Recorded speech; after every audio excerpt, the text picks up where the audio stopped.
Full disclosure, I am not a professional movie reviewer, but I thought, this might be fun.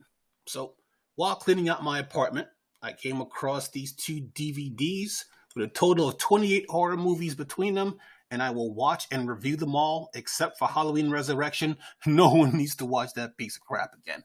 I have my limits, people, okay?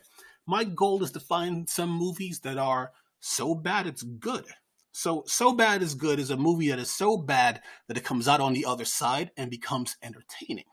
So some examples are Troll 2, The Room with Tommy Wiseau, Samurai Cop, Miami Connection, Birdemic.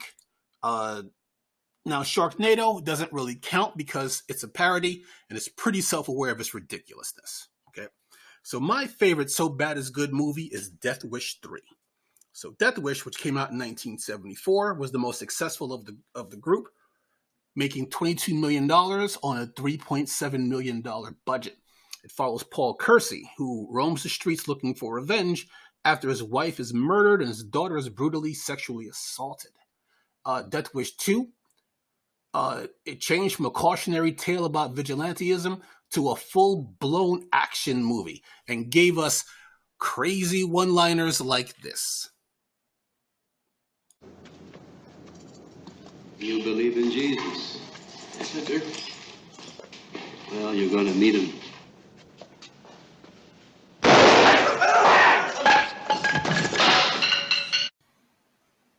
Death Wish 3 came out in 1988. It threw everything out the window and was just insane.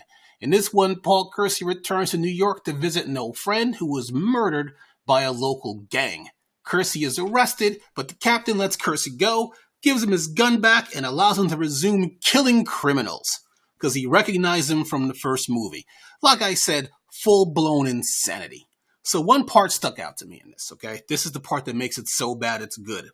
Kersey baits a mugger with an expensive camera. And when the mugger steals the camera and runs away, Kersey pulls out a giant magnum and puts a hole in his back the size of a chicken pot pie.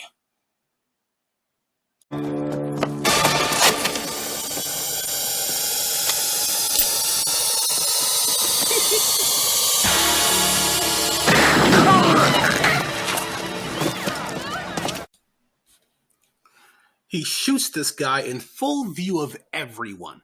And what do the people on the street do? They start cheering. My favorite is this lady who comes out and yells, "That's that creep who stole my pocketbook 3 weeks ago. He's dead." Right on. I understand the frustration of living in a place where there's constant crime and the cops aren't doing much about it. And I'm not a lawyer. But the penalty for purse snatching is, from what I've read, a minimum sentence of 2 years in prison, not death. And if Kersey just walks away after murdering a man in cold blood on the street, he didn't even go back for the camera. That expensive camera, he didn't even go back for it because the whole purpose of the camera was to get this guy to steal it so he could murder him. The whole movie is ridiculous like this. That's why I love it. That's what makes it great. I think the only movie that I saw like that was more insane was maybe like Invasion USA with Chuck Norris, maybe. So I'm not making these reviews on any sort of timetable because we got 28 movies here. Although I do want to get them wrapped up before my Halloween marathon comes up. But the more I get used to my editing software, the faster I'll be able to crank these out. I'm a novice with this, so this is going to be pretty rudimentary. And then hopefully I'll get fancier as they go along. So, all right. That's all I had for now. And you guys have a great day.